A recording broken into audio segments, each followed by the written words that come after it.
Welcome back. If you've got a spirited or strong-willed child living under your roof, this video series was especially created for you. It's part 2 of the 4-part mini parenting course, Tame Your Strong-Willed Child's Tantrums. Now, in our previous video, we looked at the common experience of taking difficult child behavior personally, along with a few basic steps you need to take to prevent this. This is critically important to tackle, as many well-intentioned mothers may not understand how taking tantrums personally actually increases tantrum intensity and duration. If you haven't yet got this under your parenting belt, I invite you to check out the first video and then come on back. By the way, I'm Kelly Nault, hello, from joyfullyparenting.com, and I've got the gray hairs to prove I've been in the parenting trenches for 26 years. While it's impossible for me to give you everything I've learned in this mini parenting course, I promise you that in this video, I'll give you the key to decreasing exhausting tantrums while keeping your cool and strengthening your relationship also. I'm also going to arm you with a simple acronym, one I began to reveal in the last video, that can help you in the heat of the moment to access and hold on to your patience. Now, at times, what you'll hear from me may sound counterintuitive, even wrong. Yet what I share comes from a proven system that works amazingly well. Plus, it's strong-willed child tested, not just under my roof, but with hundreds of my clients, so stick around. Oh, and if you haven't yet downloaded the Child Temper Tamer checklist, say that 5 times fast, which is a quick reference guide, I invite you to do this now. You can find it in your welcome email from me when you signed up for this course. So let's jump in. While I have come to love feisty kids, I also know that no matter how much you love them, strong-willed children can and will test you to the max. I'll never forget being screamed at by one irate 7-year-old while in a McDonald's lineup with hundreds of judgy eyewitnesses. All I wanted to do was raise my white flag and be swallowed up by the floor. Thank goodness things have changed. Do you ever find that it's during those particularly difficult meltdowns and fights that you feel you're failing them or totally second guess yourself? If you can relate, then this training's extremely important for you to get. While most well-meaning parents do all they can to stop tantrums, far too of us consider how to move through them. Now, I get it.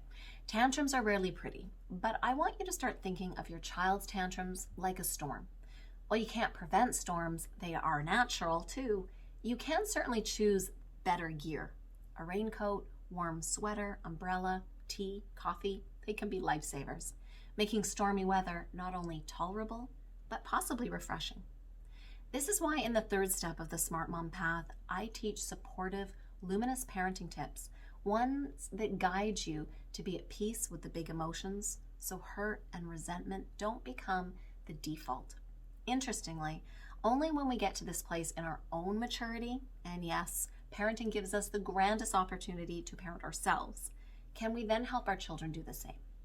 So let's circle back to the B.A.C.K.S acronym I introduced you to in our last video. By the way, there's a copy of this in your downloadable Child Tantrum checklist, and I highly recommend you get it into your hands so you'll remember them more. Okay, so do you remember that B is for breath? Now, not only does our breath keep us alive, but it also prevents negative emotions from turning into fight or flight triggers we then regret. A is for awareness. I go deep into this topic during the 2nd step of the Smart Mom Path called biology boosters. Biology boosters include things like food, sleep, and also self-esteem. While you and I both know that a tired or hungry child can be a nightmare, we don't always consider how a child's lack of esteem and belonging contributes to their meltdowns and rude child behavior. Belonging is a key ingredient of what many refer to as attachment parenting. It's why the C and K in our B.A.C.K.S acronym stand for Connect with Kid. Yet when our child is whining, rude, or out of control, or we're simply too exhausted or too embarrassed, connecting with our kid is often the last thing on our mind. Yet it's critical if we want to end exhausting tantrums. So let me give you an example. If you know my background, then you'll know that before I was a parent, I was the full-time caregiver, kind of like a nanny, for two strong-willed brothers. Before I lived with them, no one else would work with them. The last person who did work with them, they beat up while traveling on the public bus. They were also blind from birth, and on many days may have given Helen Keller a run for her money. You've heard of double trouble? Well, this was the case. One of their teachers even nicknamed them Hell on Canes. Seriously, you can't make this stuff up. So picture this. After an especially frustrating morning of yelling, sibling fights, and nagging to get the kids out the door to school on time, all I wanted to do was drop them off and run for the hills.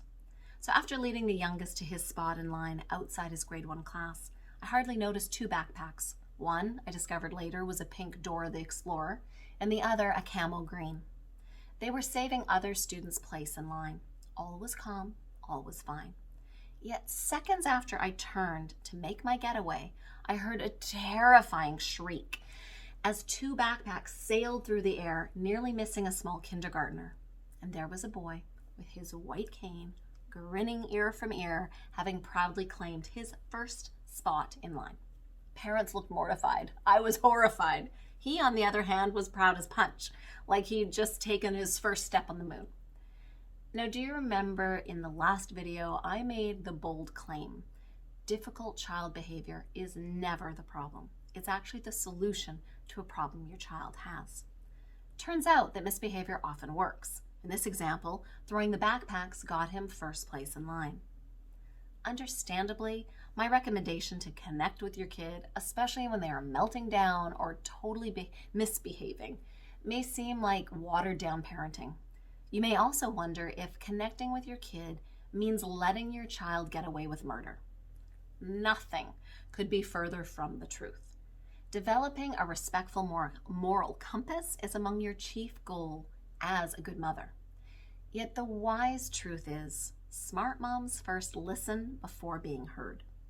A child needs to be calm enough and feel a connection with us before they can absorb any lesson. This is precisely why Connect with Kid comes before the S, which stands for solution. So, any insights, questions? What part of B.A.C.K.S are you already using? Which of the B.A.C.K.S steps do you want to strengthen? Any areas where you're thinking, well, yeah, that's cool in theory, Kelly, but you don't know my kid? I'd love to hear from you or read your comments. You may be happy to know that in the next video, we'll go through a parenting case study, step by step, so together we can examine what taming our children's rude misbehavior actually looks like in the heat of the moment. I look forward to seeing you there.